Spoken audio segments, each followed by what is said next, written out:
Hey everyone, how's it going? It's Liam from Push Square here, and it's been just under 2 weeks since the last PlayStation 5 software showcase, which was broadcast on the 16th of September. Spare an apology about the absolute state of pre-orders, we haven't heard anything else about the console since. Now, some information has come out since that event, including things like the price of next-gen games, cross-gen releases, and the news that the PlayStation 5 isn't backwards compatible with PlayStation 1, PlayStation 2, and PlayStation 3 releases, but all of this information was buried within tweets and interviews with people like Jim Ryan. None of this information was communicated to consumers within the official PlayStation 5 showcase. And as I sit here 2 weeks after the last major showcase, and only 45 days away from the PlayStation 5 launching in the US and other territories, I'm left thinking about how some of us have paid hundreds and hundreds of pounds for a games console that we still know very little about. So I'm here today to ask what's going on and how can Sony improve its communication in the run-up to the launch of the PlayStation 5. Before we start, if you could like this video and subscribe to the channel, it would really help us out.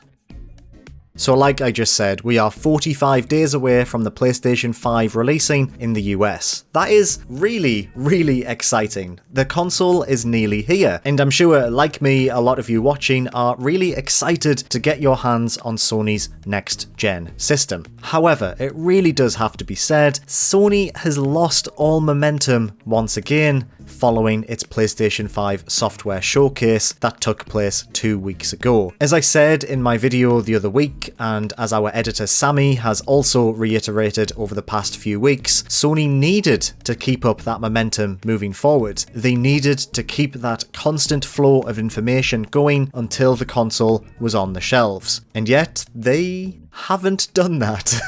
Here is a list of things we still don't know about, despite the fact that pre-orders for the console have been open for 2 weeks now. We don't know how its user interface will work and what it will look like. We don't know how backwards compatibility will work and how its approach to next-gen upgrades for tentpole titles like The Last of Us Part 2 and Ghost of Tsushima will work. Will we have to rebuy the games again in a manner akin to how Sony re-released The Last of Us on the PlayStation 4? Which multimedia apps will be available at launch, and will they include any new PlayStation 5 specific features? What is the create button? How does it work? How does it improve upon the share button? We still have no idea about Destruction All-Stars and Sackboy: A Big Adventure, apart from a trailer for both games that we saw back in June. Also, these are launch titles, and we didn't even learn that in the last presentation. It was revealed after the fact, which is strange. I can pre-order both of these games for 70 quid each, and I have no idea what they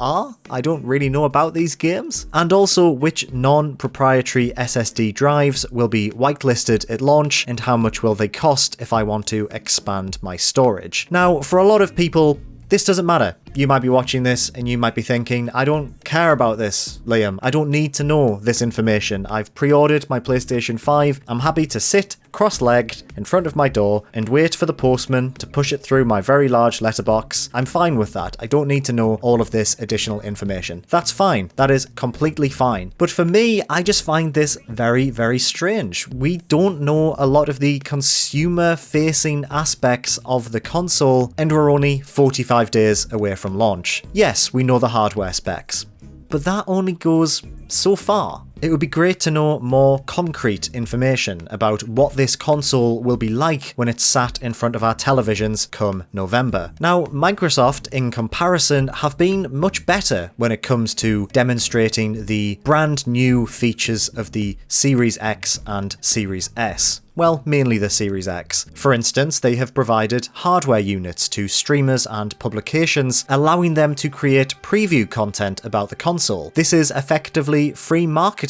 for the Series X. As of literally about 20 minutes before I sat down to record this video, IGN and GameSpot and CNET have all released long deep dive videos about the Series X. They've played it. They've got footage of games running on the systems. It's a great marketing technique, and yet Sony have not done this yet. Microsoft publicly bought out Bethesda. I'm not saying that Sony should match that, but it was a huge statement by Microsoft in terms of their priorities moving forward into the next gen when it comes to games. Sony would have done well to at least try and reaffirm what their approach will be. Microsoft have demonstrated the quick resume and other next-gen features of the Series X. They've revealed how you can expand your internal SSD storage. Yeah, it's a super expensive way of doing it, but at least we know how you can do it. Admittedly, it's not all golden for Microsoft. Their first-party launch lineup is non-existent. Literally no first-party games will be available at launch for the Series X at the time of recording. Anyway, that may change. However, they do have Game Pass and the ability to play all of your games via backwards compatibility, which is a very, very, very strong proposition for consumers moving forward into next gen. Now, neither companies have handled this well, to be honest, but at least Microsoft have been a little bit more open about things. They've been revealing new information about the Series X on a regular basis, mainly via Twitter or via their own internal news site since the start of the year. Microsoft have been very smart to never stop the momentum that they've been building up throughout 2020, and they show no signs of stopping in the run-up to the Series X's launch in early November. And you know, there's nothing wrong with Sony's approach to marketing the PlayStation 5. I personally really like these dedicated PlayStation 5 showcases that last just under an hour and are grandiose events that instill a certain sense of quality to the PlayStation 5 compared to Microsoft just revealing a brand new console via Twitter.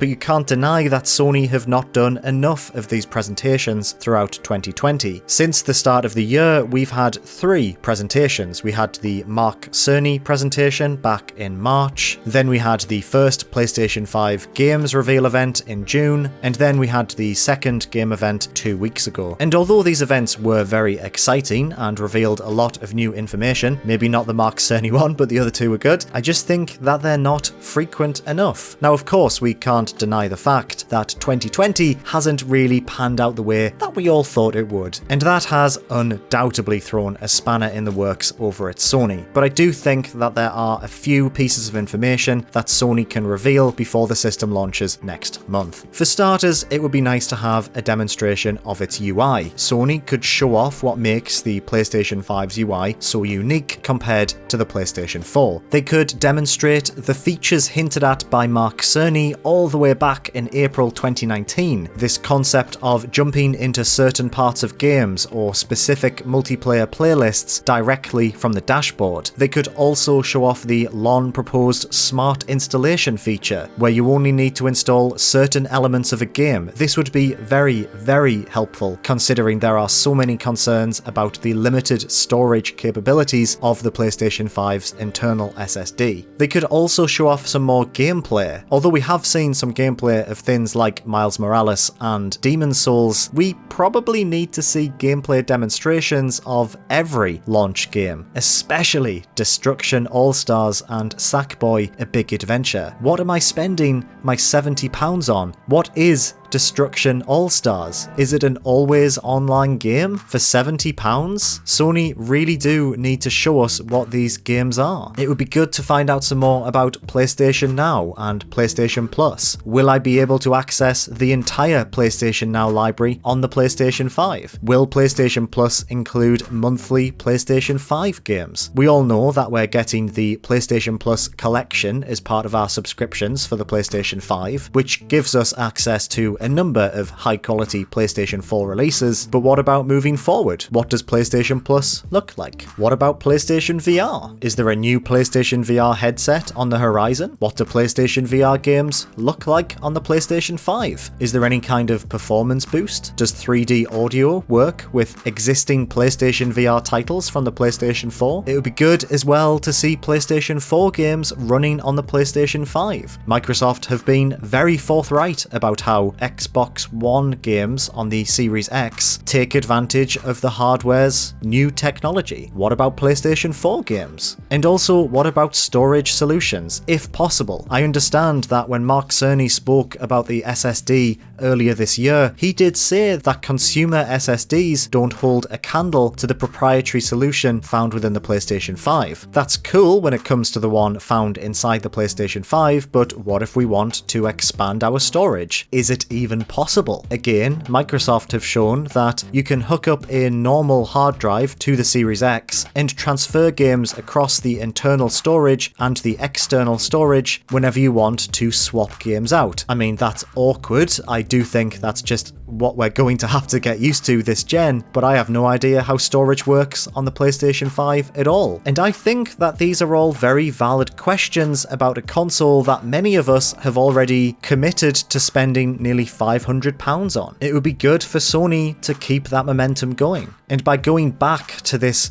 vow of silence that Sony have stuck to this year, makes you wonder what's going on over there. Was Sony's hand forced by Microsoft announcing the Series X for a November release date? Maybe because of the pandemic, Sony have struggled to keep up the pace with Microsoft. Maybe they were just as ready to delay the system into next year as they were to release in November. Maybe this is just how the PlayStation brand will communicate to its audience under Jim Ryan's lead. We literally don't know because Sony are giving us no evidence to the contrary. We're hearing just enough when we need to and very little else. And in my humble opinion, that's not going to cut it when Microsoft are making such loud, disruptive moves on the other side of the table. If Sony want to keep pace with Microsoft, if they want to carry on the momentum of the PlayStation 4, they need to be talking, and they need to be doing it very, very soon.